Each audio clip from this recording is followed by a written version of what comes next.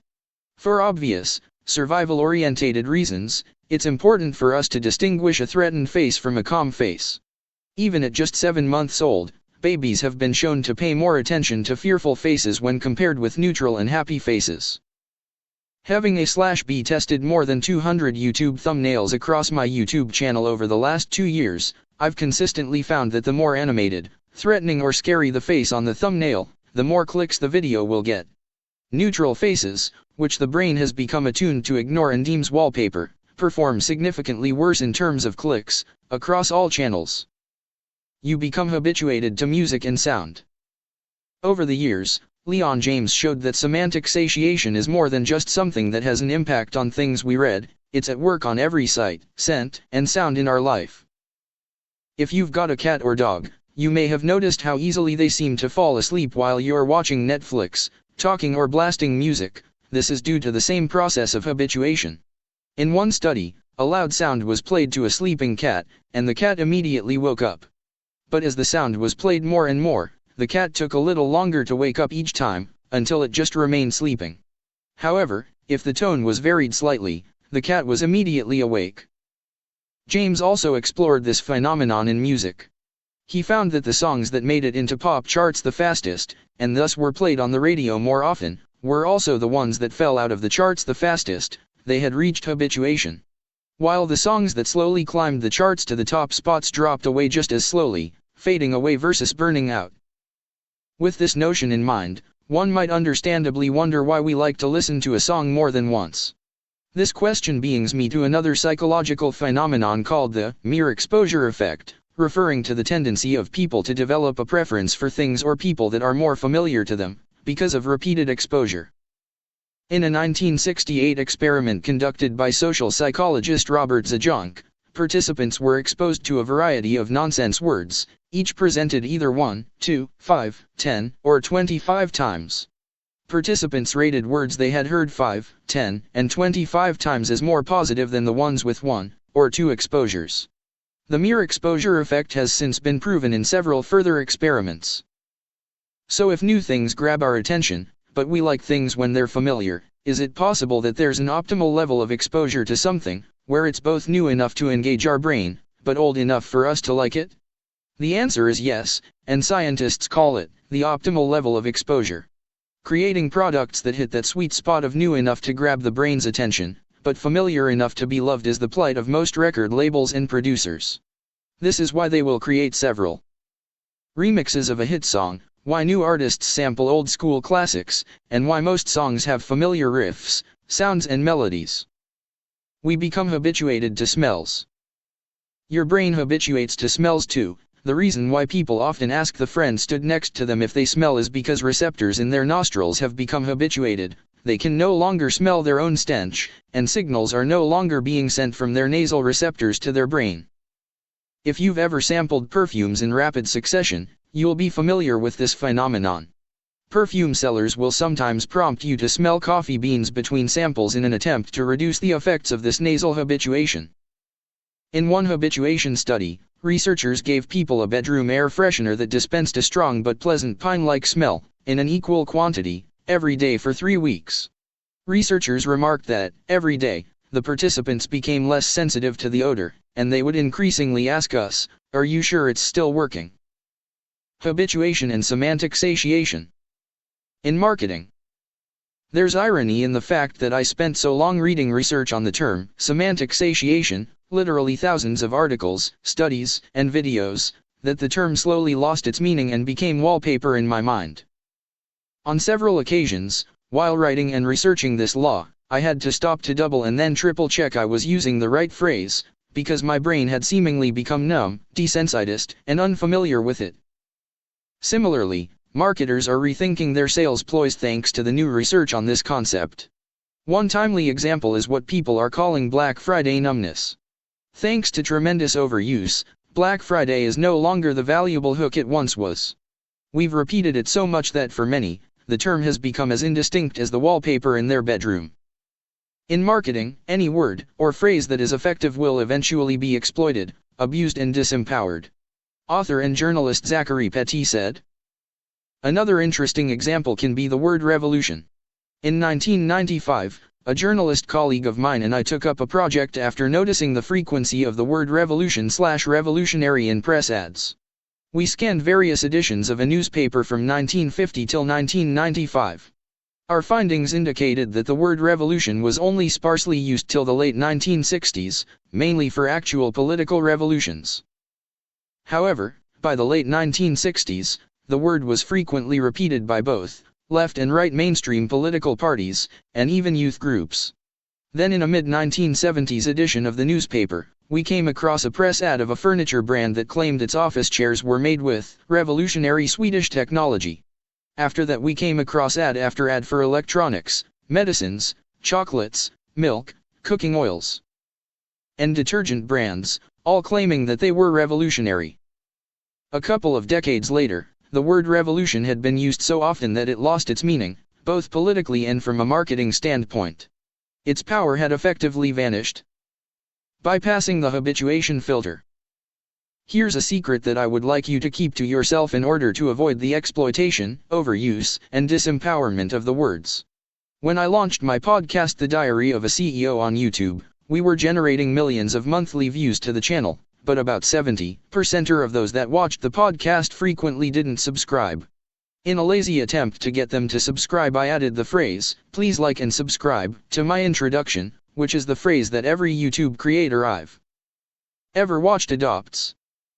It had virtually no impact on my view to subscription rate, and my channel continued its painfully slow trickle of new subscribers.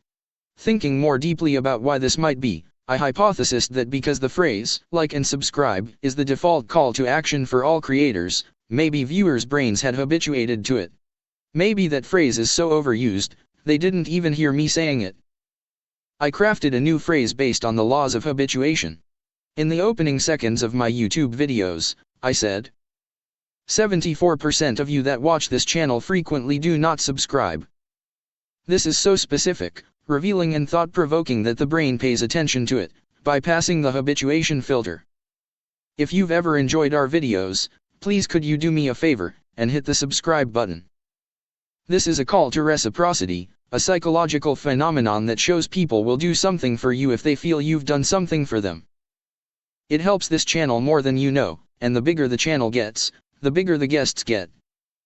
This is a promise of a future reward. If you subscribe, you'll be rewarded with bigger guests. After saying this new call to action just once, the channel's viewer to subscriber rate increased by a staggering 430%. The channel has become the fastest growing YouTube podcast in the world, outpacing the legendary Joe Rogan. It went from 100,000 subscribers to millions of subscribers in months, and socialblade.com forecasts predict it will exceed 30 million subscribers in the next 5 years. Wallpaper, as I call it, the overuse of popular terms, phrases, and calls to action to the point that the brain habituates to them and tunes them out, is the enemy of effective and successful storytelling and marketing. Marketing teams default to using common phrases through laziness, risk aversion, and a lack of creativity. But this law shows that if you have an important message and you want to infiltrate the brain's circuitry, grab its attention and be received with meaning, use terminology that is unexpected, unusual, and unsaturated. Repetition isn't key. In marketing, we're told that repetition is key. A cherished principle in mass media advertising seems to be that the more your customer sees your advert, the more likely they are to act upon it. This is true in principle, because all learning does depend on the repeated presentation of a certain stimulus, but it's important to understand the conditions that make a repeated stimulation constructive, as in learning, or disruptive, as in satiation. In multiple studies, researchers have found that the relationship between frequency of exposure of an advertising message and its meaningfulness can be represented by an inverted U. The rising part of the curve, which indicates increase in meaning, is called semantic generation, and the descending part, loss of meaning, is semantic satiation. The sweet spot for advertisers is where the curve changes inflection. This is where the term, message, or phrase has reached optimal meaning and effectiveness in the mind of your customer. Once it's reached this critical point, even if it's still memorable, it's no longer an effective message to create action, drive sales, and evoke an emotional response. At this point, if the phrase, words, and sounds were originally employed to drive action, it's time to get creative and think of a new way to pierce the brain's habituation filter. Great marketing is uncomfortable. It springs a dormant brain into a neurological frenzy. Strong marketing demands an opinion, a response, and an emotion. It doesn't want to be liked, it calls for either love or hatred. And once it's finally reached a point of habituated familiarity, it changes shape, ensnaring its audience's attention once again. The law: avoid wallpaper at all costs. Words really matter, and the fate of ideas, politicians, and brands can be decided by them. Knowing how to communicate in a way that cuts through, grabs attention and beats our habituation filters, will be the difference between success and failure in many endeavors in our lives.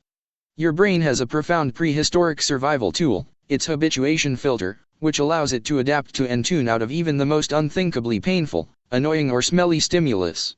In order to be heard, tell stories in an unrepetitive, unfiltered, and unconventional way. Make people feel something, either way. Law 12. You must piss people off. This law will explain why pissing people off is an unavoidable consequence of building a brand that matters and why hate is a signal that you're saying the right things. In preparation for this book, I wandered through a Barnes & Noble bookstore in Los Angeles conducting a bit of observational research on trends within the publishing world. One of the clearest and most striking observations I had was that a huge number of self-help books are now covered in curse words. This trend of swearing on the front cover of books exploded in 2016 with Mark Manson's The Subtle Art of Not Giving a F***, which Manson, who I interviewed in preparation for this book, tells me has sold more than 15 million copies. It is one of the clearest signs that authors, who are competing in saturated genres, are trying to avoid semantic satiation and grab your brain's attention by bypassing its wallpaper filter. By 2018, the top 25 books on Amazon's bestseller list included, as well as The Subtle Art of Not Giving a F***, books titled What the F at # Should I Make for Dinner, 50 Ways to Eat Cock, UNFCK Yourself and Calm the FK Down. Archive data shows that 10 years ago, none of the books at the top of the charts had a profanity in their title. Sarah Knight's editor Michael Zacherbin, who published several of her cuss-covered, multi-million copy selling books, including Calm the FK Down, said, "Publishers and authors are trying to find ways to cut through all the noise and reach people. This seems to be one way that some books can do that, and when that happens, other people try to follow in those footsteps. Some people don't like it, some retailers don't want to carry a book because it has a swear word on the title. But the upside more than wins out." When he says, "but the upside wins out," he's touching on one of the most foundational principles of marketing, avoiding semantic satiation, and being heard. It's a principle that all my marketing teams have exploited, preached about and executed for more than a decade, so much so that we wrote it on our office walls: make people feel something, either way. Indifference, when people don't love you or hate you, is the least profitable outcome for a marketer. Indifference to your words, your message, or your calls to action is the surest path to the dreaded habituation filter mentioned in the previous law. I interviewed Jane Werwand, the illustrious founder and chief visionary of Dermalogica and the International Dermal Institute. Werwand is one of the most recognized and respected authorities in the beauty industry. Under her leadership, Dermalogica has grown to be a leading skincare brand, used by more than 100,000 skin therapists in more than 100 countries around the world, and consequently she's become one of the richest women in the beauty industry. Her number one marketing secret to avoid her customers' habituation filter is to say things and do things that piss people off. She explained. We have to be prepared to piss off 80%er or we'll never turn on 20%er. If we don't, we'll be middle of the road, mediocre, average, palatable, but not definable. That's a product. That's not a brand. A brand triggers an emotional response. And so that became our watchword in marketing. We need to piss off 80%er and turn on 20%. We don't need everyone to like us. And if we're not being slightly disruptive, then everyone's going to like us, but they're not going to love us. If some people hate us, some people will love us. But be wary, all emotional tactics have a shelf life. Emotional hooks have diminishing returns as the brain habituates and downgrades its meaning. When comparing the chart dominance of cuss-covered books between 2018 and now, it's clear that the effectiveness of this swearing tactic is starting to wane. The thing that makes any emotional messaging effective, ultimately makes it popular, which by the power of habitation quickly turns it into wallpaper. The law: you must piss people off. Don't be afraid of alienating people with emotional, bold, or even divisive marketing approaches. Triggering an emotional response that engages 20%er of your audience and enrages 80%er can be more valuable than an approach to which 100%er is indifferent. Some people will love you. Some people will hate you. Some people simply won't care. You will only connect to the first two, but not to the third. Indifference is the least profitable outcome. Law 13. Shoot your psychological moonshots first. This law will show you how to create huge perceived value in your customers' minds with shockingly tiny, often free, superficial changes to your product, and it reveals the psychological tricks your favorite brands are using on you right now. My hairdresser has been manipulating me for 3 years. He comes to my house at the same time on the same day, every week, and delivers the same haircut. I've stuck with him because I've always believed he has the greatest attention to detail. He's a perfectionist, and so I've always trusted him to cut my hair. One day, on one of his routine visits, we had our first ever issue. After finishing my haircut, he took the apron off me and announced, "You're done, mate." Instinctively, something just didn't feel right to me. For a reason I couldn't quite articulate, it felt as if he had rushed my haircut, and like he hadn't paid his usual attention to detail. I replied, "Really? That was quick." I dubiously walked over to my kitchen mirror and began to examine my scalp in search of the patch that he must have missed. Surprisingly, the haircut was perfect, as usual. Still believing he had rushed the haircut, I walked over to my phone to check the time. He'd spent the same amount of time cutting my hair as he did every week. Confused as to why I felt so inexplicably shortchanged, I said to him, for some reason that felt really rushed. For a moment he looked back at me totally confused, and then, as if struck by a hilarious joke, he burst into an uncontrollable fit of laughter.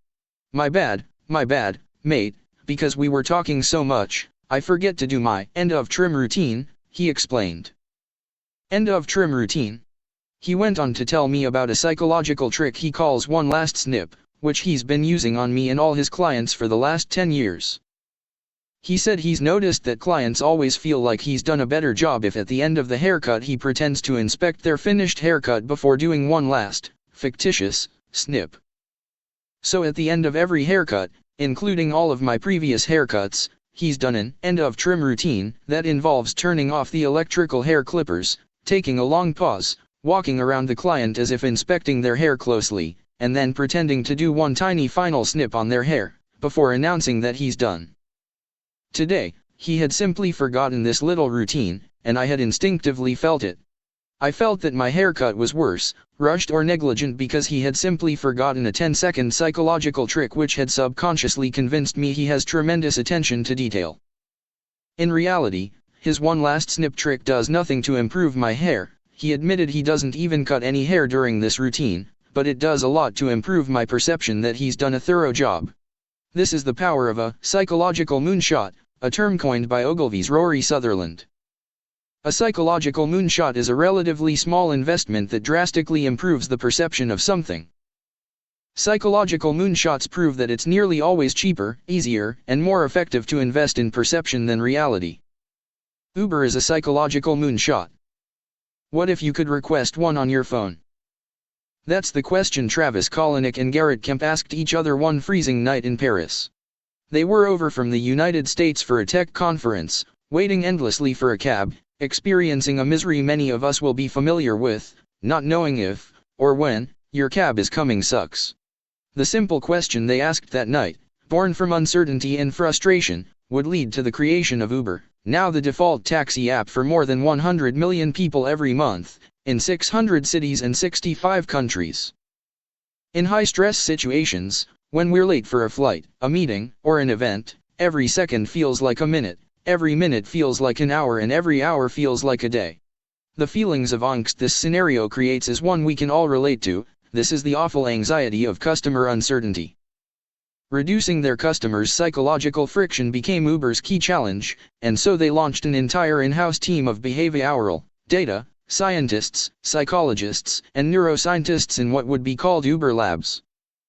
In their research, Uber Labs discovered several key psychological principles that impact a customer's satisfaction with Uber and their perceptions of the overall experience: the peak end rule, idleness aversion, operational transparency, uncertainty anxiety, and the goal gradient effect.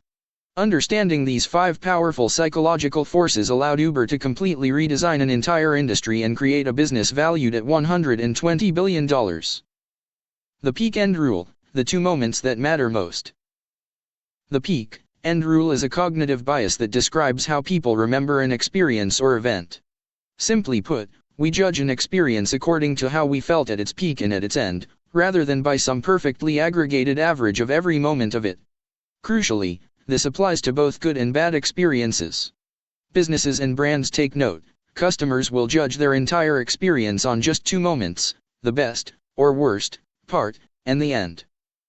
This perspective helps us to understand why a terrible flight at the start of a holiday has less negative impact on satisfaction than a terrible flight at the end of a holiday.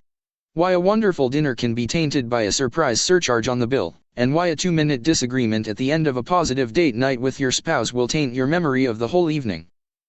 It also explains why Uber drivers are trained to be exceptionally kind to you at the end of a ride, moments before you rate them and offer them a tip.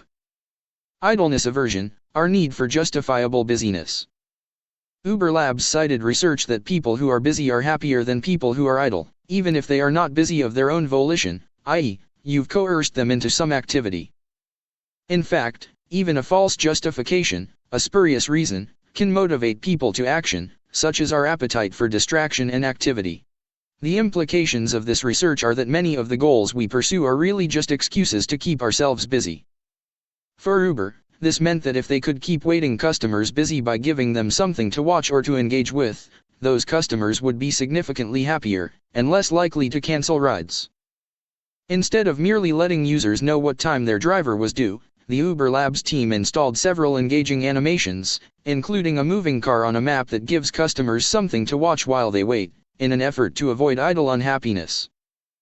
Remarkably, Uber's cited research shows that the majority of people would choose a wait time that was long, if they're able to do something during the wait, over a short wait time in which they're not able to keep themselves busy. This, in part, explains why restaurants bring you freebies while you wait, why streaming sites like Netflix and YouTube play previews when you hover over videos, and why Google Chrome installed a Tier X game that appears when you lose connection. Studies show keeping your customer busy can improve customer happiness, retention, and conversion by more than 25%. Operational transparency, brands should be glass boxes. Getting a cab back in 2008 came with a lot of uncertainty. A customer had no way of knowing when their taxi would arrive, or even if it would arrive, who was picking them up, or why it was taking so long. Back then, if you got into a cab without a meter, the driver would effectively pluck the price out of the air, based on their own guesstimate. Even when you got in a cab with a meter, you'd worry that the driver was intentionally taking a longer route to increase the fare. This lack of transparency is poison to customer experience. It breeds distrust, and distrust makes us skeptical, resentful, and disloyal to a brand. Given these insights, Uber Labs used a psychology principle called operational transparency and began explaining each step going on behind the scenes to show the rate of progress during the wait. They included the arrival time estimate calculation, gave a detailed breakdown of how the fare was calculated, justified estimates for everything and provided quick updates, with an explanation, when something changed. These changes resulted in an 11% reduction in the post-request cancellation rate, which to Uber, with more than 7 billion trips taken per year, is a multi-billion-dollar improvement. Uncertainty anxiety. In 2008, Domino's Pizza experienced an interesting operational and customer experience challenge. Customers who were waiting longer than they expected for their pizza would phone Domino's to ask where it was.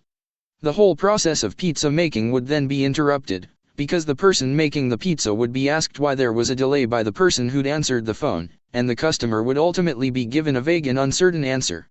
A calling customer was unwittingly delaying the delivery of their own pizza, because of the lack of operational transparency they'd been given. Some pizza chains responded to this challenge by investing in warming bags to keep the pizzas hot, hiring more staff and drivers, launching money-back guarantees on delivery times and offering free breadsticks for slow deliveries, but their phones carried on ringing. What they were all missing was the psychological frustration at the heart of the problem. People didn't want faster delivery, they wanted less uncertainty about their delivery. Domino's understood this, and in 2008, using their pre-existing in-house order management software, they created the now famous Domino's Pizza Tracker, which shows customers exactly where their order is in a 5-step process. This small psychological insight and the innovation it produced changed Domino's business. Angry phone calls plummeted, customer satisfaction and retention skyrocketed, and Domino's saved and made hundreds of millions in the process.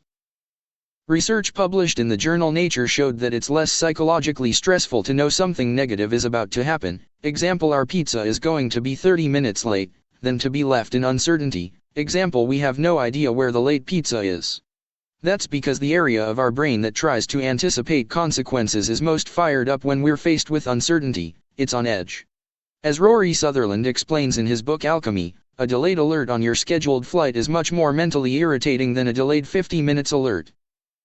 Every day, more than 300 Shinkansen, bullet, trains arrive and depart Tokyo Station's 4 platforms, at an average interval of roughly 4 minutes. The trains only stop at the station for 10 minutes, and it takes 2 minutes for the passengers to disembark and 3 minutes for new passengers to board. Tessai, a subsidiary of Japan Railway, is in charge of cleaning these bullet trains, making them hygienic for the more than 400,000 passengers that use the service every day. Customers would often complain about the cleanliness and hygiene of these trains, in light of these fast turnaround times, assuming the trains couldn't possibly be properly cleaned in such a short window of time. Teruo Yabe, Tessai's CEO, wanted to change this perception. He believed that the trains were in fact very clean, but some customers didn't have enough visibility to believe it. So instead of hiring more cleaners, Yabe decided to make the cleaners stand out. He changed the color of employee uniforms from pale blue shirts to unmissable bright red jackets, and he asked cleaners to put on a show, which is now internationally known as the 7-minute Shinkansen Theater, to greet incoming and outgoing customers. As the train pulls into the platform, cleaners line up by the doors and bow as it pulls in. Holding open bags, they greet the arriving passengers and thank them for handing over their rubbish. Staff then whiz through the train, picking up rubbish, sweeping and sanitizing surfaces, and once complete, the cleaners line up by the train and perform a second bow to show respect for the departing train and its new passengers. Not only did hygiene complaints plummet, but it is reported that the cleaners, with their newfound pride in their work inspired by the increase in respect they received from passengers, cleaned more thoroughly, with more joy, and more motivation. What would become known as the 7-minute miracle repositioned the train line as being one of the cleanest in the world. This shows that even hygiene uncertainty can be rectified with a psychological moonshot, and offers further evidence that it's nearly always cheaper, easier, and more effective to invest in perception than reality. The goal gradient effect, speeding up near the finish line. In 1932, a behavioral scientist named Clark Hull was studying rats in a maze. Using sensors attached to the rats, he monitored their speed as they ran towards a food reward. Hull observed that the nearer the rats came to the end of the maze, and its accompanying prize, the faster they moved. He called this principle the goal gradient effect. It's been repeatedly proven that what motivates us most is how close we are to achieving a goal. We work faster the closer we are to success. Participants collecting stamps as part of a cafe's reward program buy coffee more frequently the closer they get to earning a free drink. Internet users who rate songs in return for gift certificates rate more songs as they approach the reward goal, and LinkedIn users are more likely to add profile information if they're shown a profile strength bar that details how close they are to completing their profile. Uber Labs solved this problem with the design of their map, which goes to great lengths to emphasize just how close the car is from arriving at both the pickup and the destination. All of these psychological hacks have made Uber the most famous taxi company in the world, dominating their industry internationally. And because of the work done by the psychology experts in Uber Labs, the company now says it only takes 2.7 rides before someone becomes a permanent customer. The power of psychological moonshots. The term moonshot is derived from the Apollo 11 spaceflight project, which landed the first human, Neil Armstrong, on the moon in 1969, and which was described by Armstrong as a giant leap for mankind. A psychological moonshot is a giant leap forward using the power of psychology. When I interviewed Rory Sutherland, he said, "It's hard to increase customer satisfaction by making a train 10 times faster. It's much easier to increase customer satisfaction by using psychological principles to make it feel 10 times more enjoyable. I don't think governments like the UK government would need to spend £50 billion on faster trains if they just made the Wi-Fi work better while you're on it. It seems likely that the biggest progress in the next 50 years won't come from improvements in technology, but in psychology and design thinking."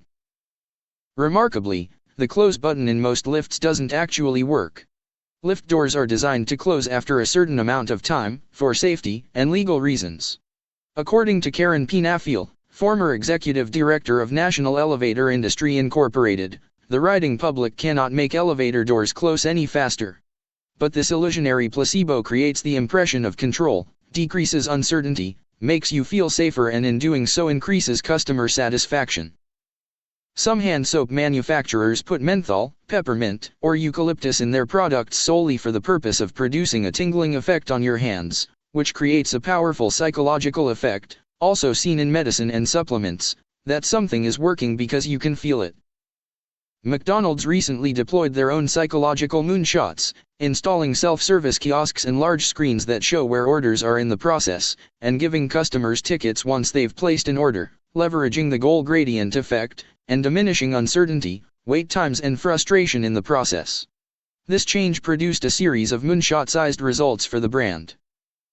As McDonald's former president Don Thompson said, "People eat with their eyes first. Visually seeing every item, as opposed to words on a list, makes you more likely to want it," which was a possibility not previously achievable with the limited space of in-store displays. Additionally, research showed the use of a touchscreen creates novelty and fun, which leads to an enhanced consumer preference towards more self-indulgent purchasing. Furthermore, without the potential shame of having to directly tell the cashier your embarrassingly long, gluttonous, and potentially detailed order, customers felt psychologically safer to order more food. This relatively small change delivered multi-billion-dollar results for the global franchise. Sales rose almost 10%, customer satisfaction improved, and although the production process didn't change, people's perceptions of how fast the fast food restaurant is were impacted positively. The law: shoot your psychological moonshots first. Psychological moonshots allow brands to create huge perceived value with tiny, often free, superficial changes. They are the first place entrepreneurs, marketers, and creatives should look in their attempts to create the illusion of value. Do not wage a war on reality, invest in shaping perceptions. Our truth is not what we see. Our truth is the story we choose to believe. Law 14. Friction can create value. This law will show you the counterintuitive truth that sometimes your customers will want your products more if you make their experience worse. During my time as a marketing CEO, I sat in numerous brand marketing meetings with our client Coca-Cola where their marketing executives were seemingly dumbfounded by the success of Red Bull and the wider energy drink industry. Sugary drink sales were plummeting, yet the equally unhealthy, rancid-tasting energy drinks category was skyrocketing. What was making one category grow so much more successfully than the other?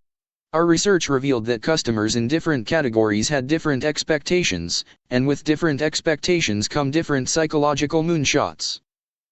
In my conversation with Rory Sutherland, he pointed out that Red Bull delivers on its psychological expectation of enhancing your performance and giving you wings by intentionally making it taste bad. Because it tastes more like medicine than a pleasant fizzy drink, they've convinced their customers that it's packed with powerful, effective chemicals. Making things taste better can make them less desirable, depending on expectations. One of my closest friends founded and ran one of the fastest growing performance nutrition brands in Europe. He often confessed to me that the biggest product challenge they had was that their products tasted so good that customers simply didn't believe they were good for them. At one point, they had seriously considered making products taste worse in an attempt to increase sales. These examples prove that making things easier isn't necessarily the path to a psychological moonshot. Sometimes you have to do the opposite, increase friction, wait times and inconvenience, to achieve the same increase in perceived value. General Mills launched several cake mixes in the 1950s under the famous Betty Crocker brand. To make the cake, you had to add water, mix it and bake it. It was a foolproof cake mix. It included powdered milk and eggs and was impossible to get wrong. When the cakes were launched, expectations were high. But the product didn't take off and reception was lukewarm at best. General Mills didn't understand what had gone wrong. It had wanted to save time for busy wives and mothers, but somehow that had fallen flat. It hired a team of psychologists to investigate. Their conclusion was that although the product saved time and effort compared to making a cake from scratch, American wives and homemakers felt guilty about the assumption that they had spent hours baking when they hadn't, or about having to admit that they had taken a shortcut and hadn't put the work in, so they went back to traditional baking. General Mills might have considered an advertising campaign to address the issue, but, driven by psychology, they went in another direction, against all marketing conventional wisdom and towards a psychological moonshot. They took the egg out of the mix and printed "add an egg" on the front of the package. This subtraction technique caused more friction, made the product less convenient and cost its customers more time, objectively resulting in a less valuable product, but in doing so it made the baker feel more valuable themselves, and consequently sales soared. Similarly, every time a restaurant brings me a raw steak and a hot stone to cook it on, it's clear to me that they're intentionally or unintentionally employing a powerful psychological moonshot. Everyone's steak preference is notoriously specific, meaning steaks are one of the most returned food items to even the most high-end kitchens.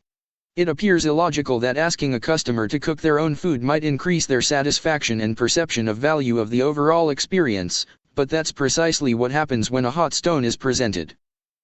By bringing the meat raw, they're bringing down my wait time, saving their chef's time, increasing my chances of satisfaction by allowing me to cook my own steak the way I like it, medium rare, giving me a sense of having invested effort in my meal, reducing complaints and returns and avoiding customer idleness by keeping me busy.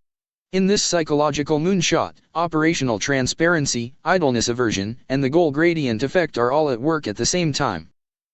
Flight, hotel, and insurance aggregator websites understand that friction can create value. They found that faster search times on their websites often resulted in fewer sales. They now artificially increase search times and show all the sites they're searching in an attempt to convince you that they've done a thorough search, so you don't have to look elsewhere. This tactic has resulted in more sales, better retention and higher customer return rates. The law, friction can create value. It seems nonsensical that friction can create value, but companies that deploy psychological moonshots understand that humans aren't logical. They're irrational, unreasonable, and fundamentally illogical in their decision-making and behavior. Therefore, if you are to successfully influence them, sometimes you must create, produce, and say things that don't make sense. Value does not exist. It's a perception we reach with expectations we meet. Law 15. The frame matters more than the picture. This law explains how the way a product is presented to consumers drastically affects their perception of its value. A single, trivial mistake shattered my love affair with my favorite brand. You would typically find me covered in this one particular brand of clothing from head to toe. A few years ago, I fell for the brand after discovering the founder's story, his vision, his unrelenting devotion to detail, creativity, artistic flair, and the technical wizardry he poured into each masterpiece. This brand crafted one-of-a-kind designs for everyday wear, all at a rather premium price point. One fateful day, as I casually scrolled through social media, I stumbled upon a video the founder had posted. In it, he toured the production line in China where his creations came to life. The video aimed to flaunt the vast scale of the operation and the meteoric rise of the brand by illustrating how many products were being made, how they made them, and the process that governed the production line. In that very instant, the spell was broken, the enchanting illusion the brand had cast over me evaporated. It wasn't the fact that the brand was produced in China, nor the faces of the workers creating the clothes, or even the conditions of the production line that jolted me. Rather, it was the sight of the very shoes I was wearing as I watched the video, regurgitated from a monstrous machine and tossed into a heap of thousands of identical pairs. It was the sight of the exact t-shirt I had on at that moment, haphazardly piled atop thousands of others in a gargantuan, dumpster-like container, with a cascade of shirts spilling over the edge like an overflowing rubbish bin. Although the brand never explicitly made such claims, my infatuated mind had always perceived their products to be unique works of art, each lovingly handcrafted by the devoted founder himself. Logically, I would have guessed that mass production must have been involved somewhere, but these things aren't governed by logic, they're stories we choose to believe based on the evidence presented to us. Up until then, the only narrative the brand had woven was one of artistry, exclusivity, and romance. The way that something is packaged has a big impact on how it's received. How something is framed eats how consumers perceive and value the brand. In this moment, the frame of my favorite brand changed irreversibly. This isn't a recent behavioral discovery. The famous Pepsi Challenge campaigns of the 1970s required customers to blind taste Pepsi and Coca-Cola out of plain white cups and their branded cans and bottles. People preferred Pepsi when they were drinking it from the cups, but, surprisingly, they preferred Coca-Cola when it was served in the bottle or can. The framing of the drink actually changed how it tasted to the consumer. If you go into your local electronics store, you'll likely find yourself in an overwhelming jungle of wires, gadgets, and batteries stacked on top of each other from floor to ceiling. Conventional thought in product merchandising was that the more items you displayed, the more chance you'd have of making a sale. This is a very logical way of thinking, but Apple knows that humans are anything but logical, and that there are other dominant psychological forces that matter much more. Every Apple store in the world evokes the astonishing power of framing to unconsciously persuade shoppers that spending several thousands of dollars on a small electronic gadget, like an iPhone, is worth it. They've designed their stores to feel more like art galleries, known for their high-value, unique pieces, than a cluttered electronic retailer. Their behavioral scientists know that the frame they create will sway the value of the gadget within it.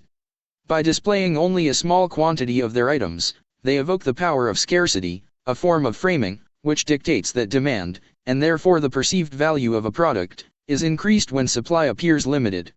We all intuitively know retail space is expensive, and so by giving each individual Apple product lots of empty space around it, they're signaling that each item is so valuable that it warrants that expense. Psychologically, we pour the value of the free space around the product into the product itself, like a piece of art. Apple frame their products on an alluring psychological stage. To illustrate how powerful the frame around something can be on altering perception, check out this visual example. I'm an investor in, and ambassador for, a company called Whoop, a health monitoring wearable that tracks your key health metrics. The company was recently valued at $3.6 billion, it dominates its category and its customers include everyone from Cristiano Ronaldo to LeBron James and Michael Phelps. The lines between the two arrowheads are the same length. It has won in a category packed with giants and their colossal marketing budgets, Apple, Fitbit, Garmin, in part because of their genius focus on framing. The CEO of Whoop told me that the company has continually resisted all calls to add a time display to their wristband, despite how easy it would be to implement, for this very reason. Whoop is now the only leading health wearable or wristband in its category that has no screen and doesn't show its wearer the time. Why? Because they believe adding a screen would change the customer's perception of the device from being an elite health device that athletes use, to a watch. Adding something that is objectively valuable, the ability to know the time, would decrease the psychological value of the product. In the world of psychological moonshots, less is so often more, and one word, tweak, or decision can make a huge difference to the perception of a product's value. In 2019, I advised a large global B2B company to ban the job title salesperson, to stop using the term sales and replace it with a partnerships team. More people responded to their emails, and their sales rose by 31%. As I suspected, a job title with the word sales in it primes the people you contact to believe you're going to pester them to buy something they don't want. Conversely, the framing of the word partner suggests the person is on your team. A few years ago, Elon Musk made a promise to animal rights associations: no more leather in Tesla cars. The entrepreneur has kept his word and, starting with the Tesla Model 3, its cars' interiors have been made of what is curiously called vegan leather. Rory Sutherland, the advertising legend that coined the phrase psychological moonshot, told me that Tesla instinctively understand the powerful impact of psychological moonshots on the perception of value. Instead of calling its new car seats plastic, which they are, they eagerly clung on to the word leather and its luxury connotations to maintain the perceived value of their car's upholstery. Framing like this is one of the most common ways people achieve psychological moonshots, without improving the reality of a product or experience at all. Framing isn't about lying and deception, it's about knowing how to present your product or service through the most factual and compelling lens. For example, it's more appealing to say a food product is 90% or lean than to say it contains 10% or fat. Both are true, but one frame is more psychologically alluring. These examples illustrate an important but too often forgotten principle in branding, marketing and business: reality is nothing more than perception and context is king. The frame matters more than the picture. What you say is not all that you say. What you say is determined by the context in which your message, product, or service exists. If you change the frame, you change your message. Your customers will hear everything, including the things you didn't say. Don't just focus on what you say, focus on how the frame around what you're trying to say is positively or negatively distorting your message. A smart frame will transform the plane. Law 16. Use Goldilocks to your advantage. This law shows you the powerful yet simple sales trick that you can use to make the thing you're selling appear to be better value, without changing the price. Why does he want to show me properties that I'm not interested in? I asked my PA, Sophie, as she read out the itinerary for my house viewing trip with my estate agent, Clive, scheduled for the following day. I'm not sure, he insists that you see a variety of options, she replied. A few days later, I submitted an offer to purchase the second of the 3 properties that Clive had shown me. Thank you, Clive. But that's not the end of the story. Some months later, while researching different psychological tricks brands and marketers deploy to influence our behavior, I stumbled across something called the Goldilocks effect. The Goldilocks effect is a type of anchoring. Anchoring is a cognitive bias where individuals rely too heavily on seemingly irrelevant information, the anchor, when making decisions. In the context of the Goldilocks effect, by presenting 2 extreme options next to the option you're hoping to sell, you can make the middle option appear more attractive or reasonable. In most contexts, the true value of something is nothing more than opinion, so we search for cues within context and pricing to help us make our decisions. When the Goldilocks effect is in play, we perceive the most expensive option as an excessive luxury. In contrast, we see the cheapest option as risky, insufficient, and lower quality, and in the middle we have what we assume is the best option. We believe it must have the combined benefits of the other 2, it's a safe bet, cost-efficient and of good quality.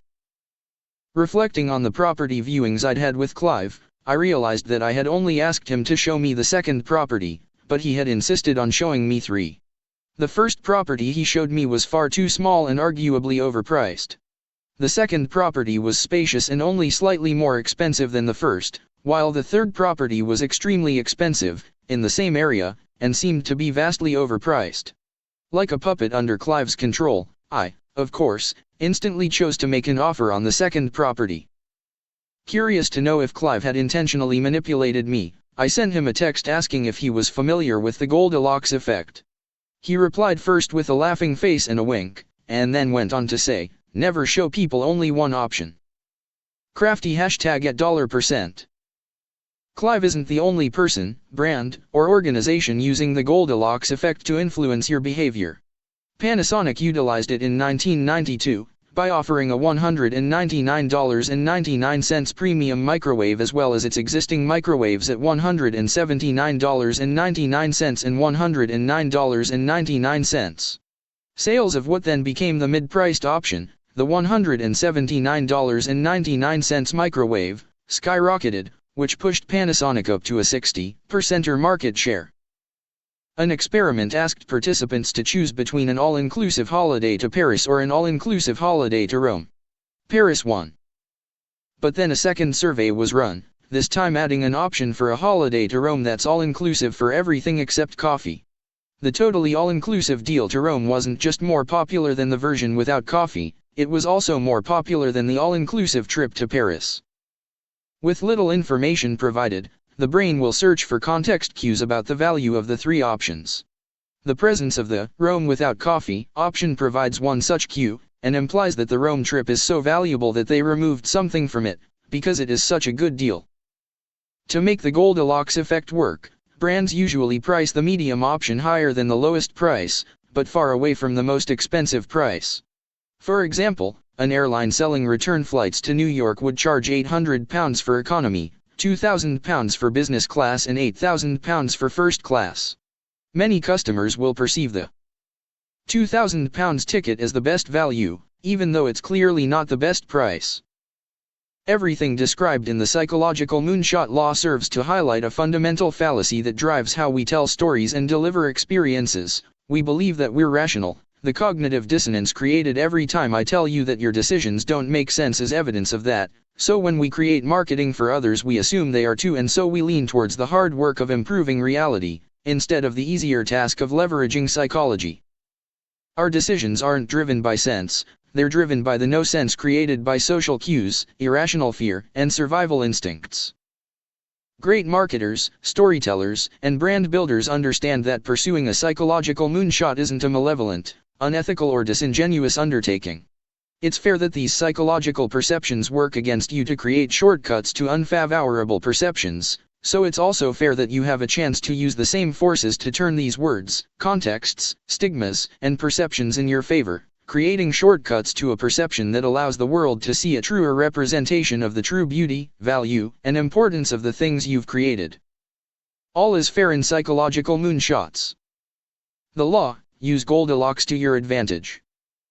People are inclined to make value judgments based on context, so offering a range of options, including an economy, standard, and premium version of your product, can tell a story and affect potential customers' perception of your standard offering. The context creates the value.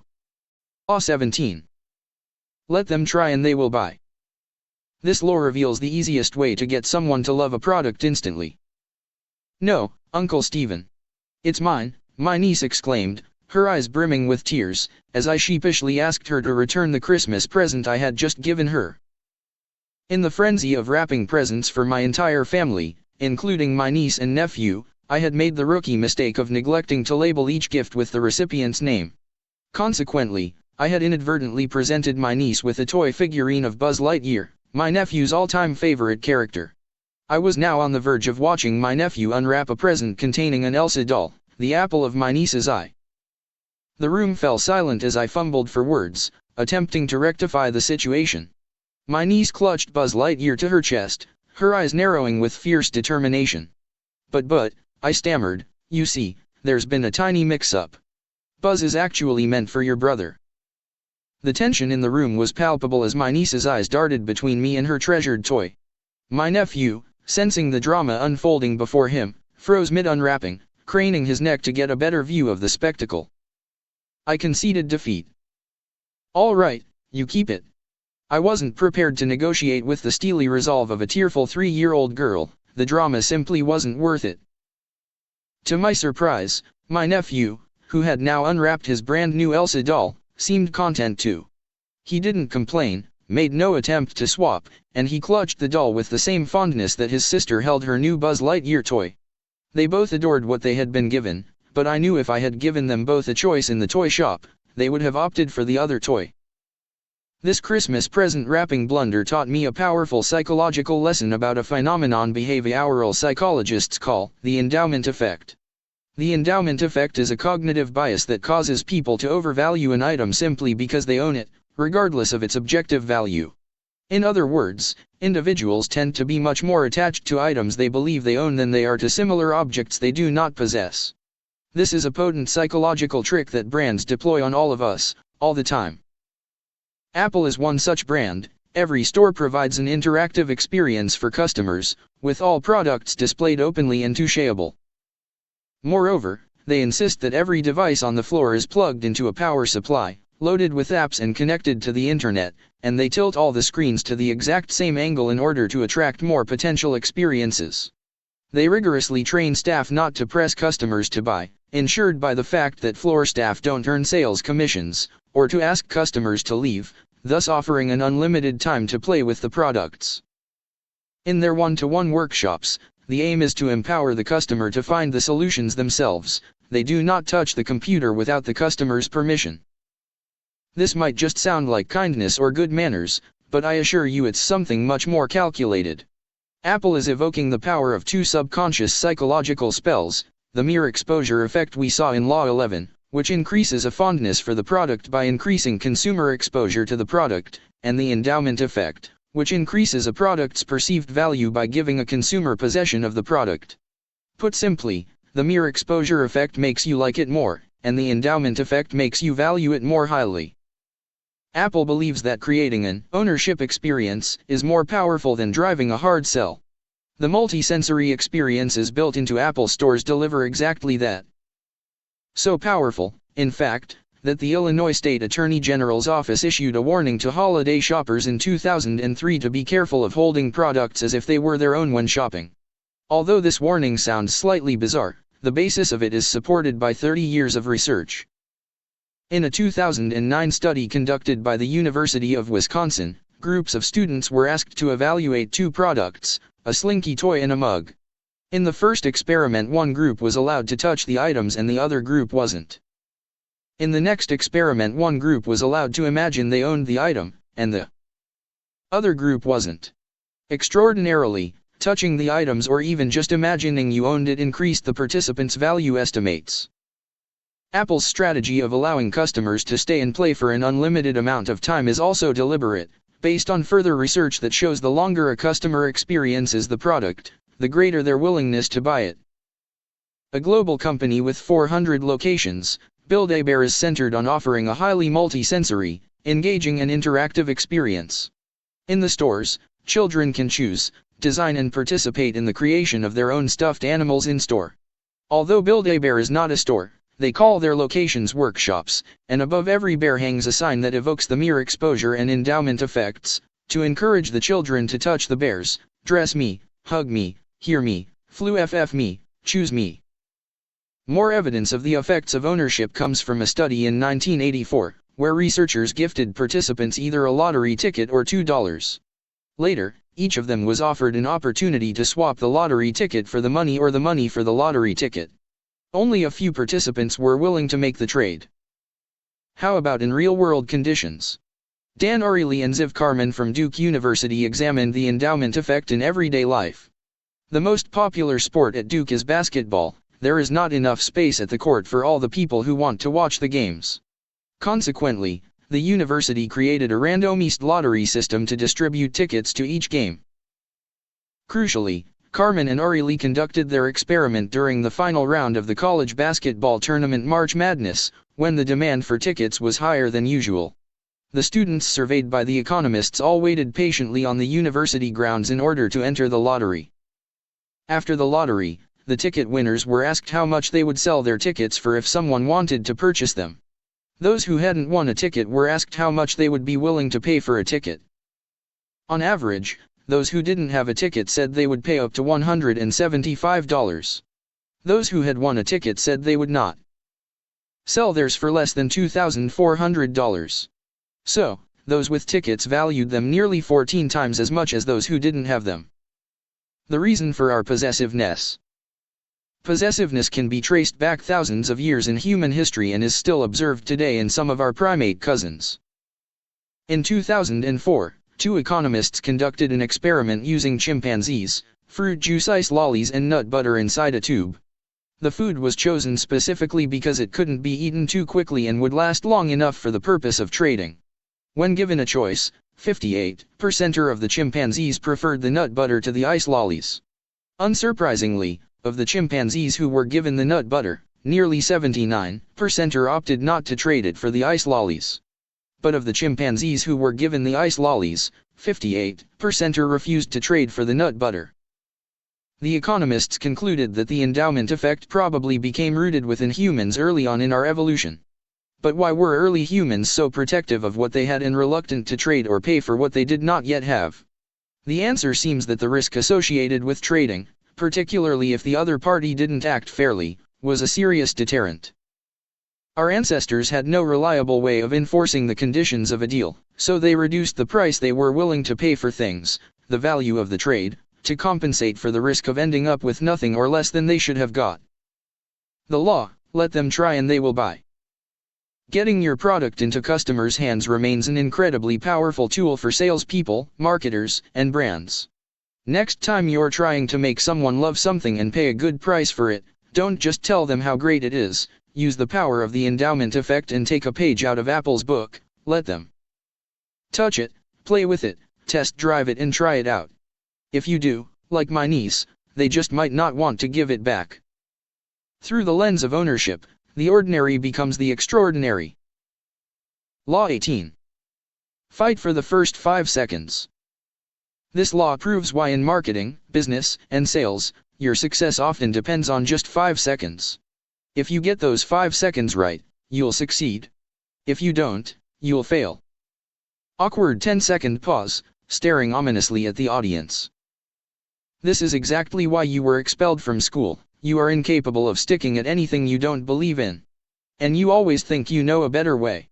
Do not call me or any of the family, until you go back to university. And with that, my mom hung up the phone.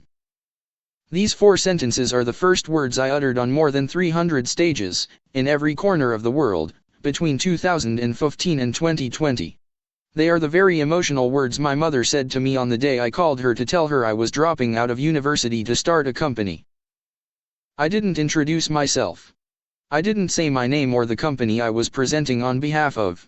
I knew that in the first 5 seconds, the audience's habituation filters were going to either tune in and give me their attention, or decide I was wallpaper, tune out and take their attention somewhere else. For this very reason, the first 5 seconds, in any story, is do or die. As I said earlier, my marketing companies have never had an outbound sales team, yet we've attracted the world's biggest brands as clients, Amazon, Apple, Samsung, Coca-Cola, and generated 9-figure revenues. If I could put our success down to just one thing, although the blue slide mentioned in Law 10 would be close, undoubtedly it would be that we told the most captivating, surprising, and emotional stories. I never, ever pitched. I never bombarded an audience with graphs, stats or data. Every talk I delivered started, sounded, and ended more like something out of Harry Potter than a sales presentation. I, like most people, have a horrifically short attention span when I'm bored of something, so much so that I was expelled from school for sleeping in lessons, skipping classes, and had a 31% attendance record. I then went off to university, fell asleep in the first lecture, dropped out the next day and never went back.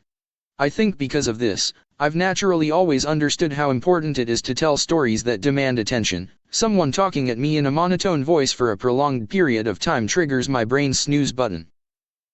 But for some reason, most stories delivered on stage are still horrifically boring. After spending years shedding blood, sweat, and tears while creating something, the creator of that thing nearly always falls into a delusional, self-centered bubble. They begin to believe that the thing they've created is so revolutionary, fascinating and important, that it's inherently worthy of the world's undivided attention. From this distorted, self-absorbed perspective, one of the most common and treacherous traps the creator of that thing can fall into when telling their story to the world is believing that their audience cares about them, their product, their hard work and their innovation as much as they do. When this happens, the story they tell becomes logical, long, and lackluster.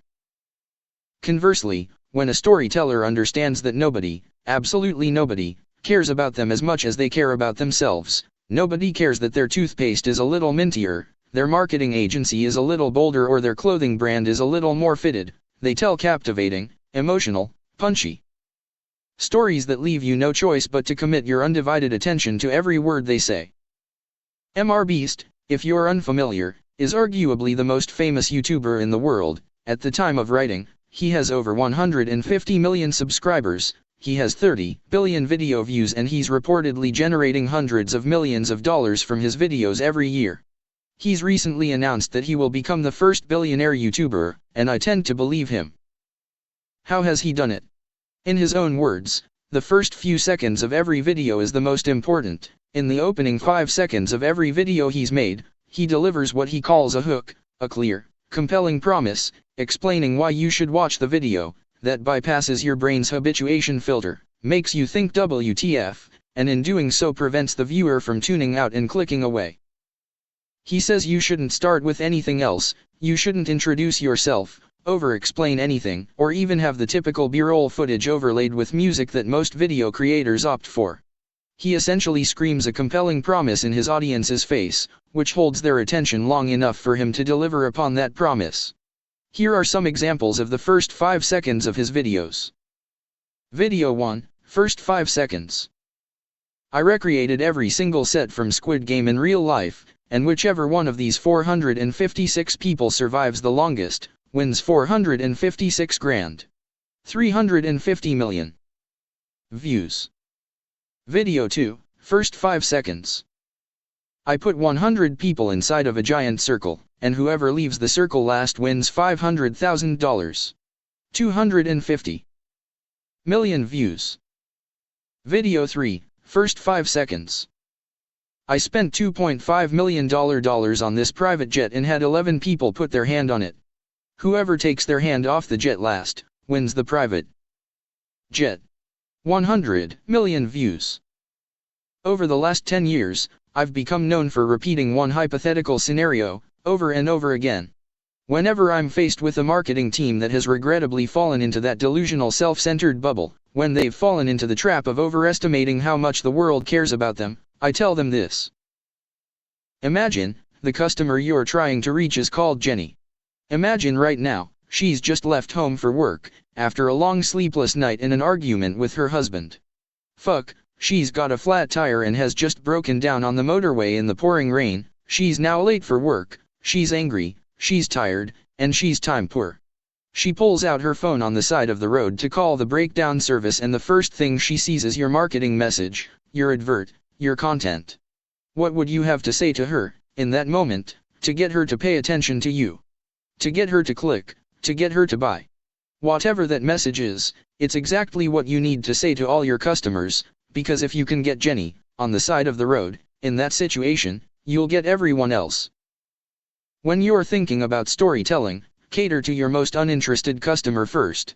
For this very reason, you may have noticed that every law in this book starts with a compelling 5-second statement about why you should read it.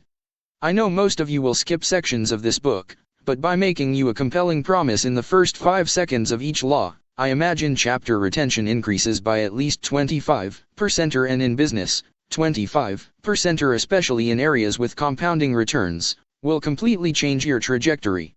If I did 300 talks on stage, a 25% increase in inquiries means potentially hundreds of millions of dollars over the course of 10 years, simply by focusing on the first 5 seconds. Stop insulting goldfish. You have the attention span of a goldfish. This phrase has always been used to mock people with short attention spans, but if recent research is correct, it might actually be a compliment. In a study led by Microsoft in 2015, Canadian researchers monitored the electrical brain activity of 2,000 participants. The research showed that, in the last 15 years, the average human attention span had dropped from 12 seconds to 8.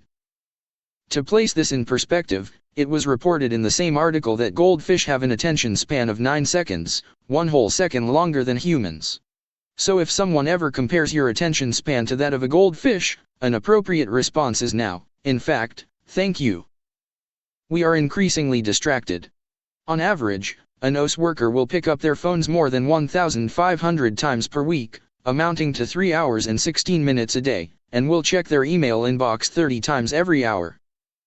The average web page visit lasts for just 10 seconds or so, and Ofcom, the UK's communications regulator, reported in August 2018 that people check their smartphones almost every 10 minutes while they're awake. I interviewed Johan Hari, best-selling author of Stolen Focus, a book about dwindling human attention spans, and he said to me, "I ended up traveling all over the world. I interviewed 250 of the leading experts in the world about attention and focus, from Moscow to Miami, from a favela, a slum in Rio de Janeiro, where attention had collapsed in a particularly disastrous way, to an office in New Zealand. We are facing a real crisis. Our attention span really is shrinking. There are changes in the way we live that are pouring acid on everyone's ability to pay attention. We have an attentional pathogenic culture, a culture in which it is very hard for all of us to form and sustain deep focus. This is why activities that require deep forms of focus, like reading a book, have just fallen off a cliff in the last 20 years. Over the last 10 years I've produced thousands of videos, and the retention graphs on those videos tell a predictable and often disheartening story. I lose 40 to 60% of my viewers within the opening seconds in pretty much every video I make that is longer than 5 minutes, on every social platform. This serves to prove that those first 5 seconds disproportionately dictate the fate of every second that follows. This is true for social media content, speeches, videos, and any other medium that's fighting for your attention. 5 years ago, my marketing company was tasked with promoting a campaign. It was a hilarious 2.5-minute video that had cost hundreds of thousands of dollars to produce, and it was our job to make sure it got seen. When the company sent us the asset to distribute, we initially suggested that they re-edit the video to make the opening 5 seconds more compelling. In the asset they had sent us, the first 5 seconds featured an establishing shot of the location overlaid with the brand's logo. We were instructed that the video needed to be shared as it was, and so we followed their instructions and shared it across a variety of highly engaged social media channels. The results were underwhelming to say the least. When the client asked me why it had underperformed, we told them that the opening 5 seconds were killing the entire video. We offered to re-edit the first 5 seconds and assured them that those 5 seconds were changing the fate of the preceding 2.5 minutes. Thankfully they obliged. The re-edited video went viral, racking up more than 3 million views across our social media channels within 7 days. A tiny change to the first 5 seconds had meant that 150% or more people continued watching past the 10-second mark and stayed watching long enough to enjoy the video, engage with the video, which makes the algorithms share it, and directly share it on their own feeds. The law: fight for the first 5 seconds. I could give you 100 more client case studies that prove those first 5 seconds are do or die for any great story. If you want your story to be heard, you must aggressively, passionately, and provocatively design those first 5 seconds to be thumb-stoppingly compelling, annoyingly magnetic, or emotionally engaging. Drop the warm introduction, the pleasantries, and the musical B-roll footage, and urgently get to the most compelling promise, point, or provocation that you can. No matter the medium, you must earn the right to the attention you are seeking within those first 5 seconds. Attention might just be the most generous gift that anyone can give.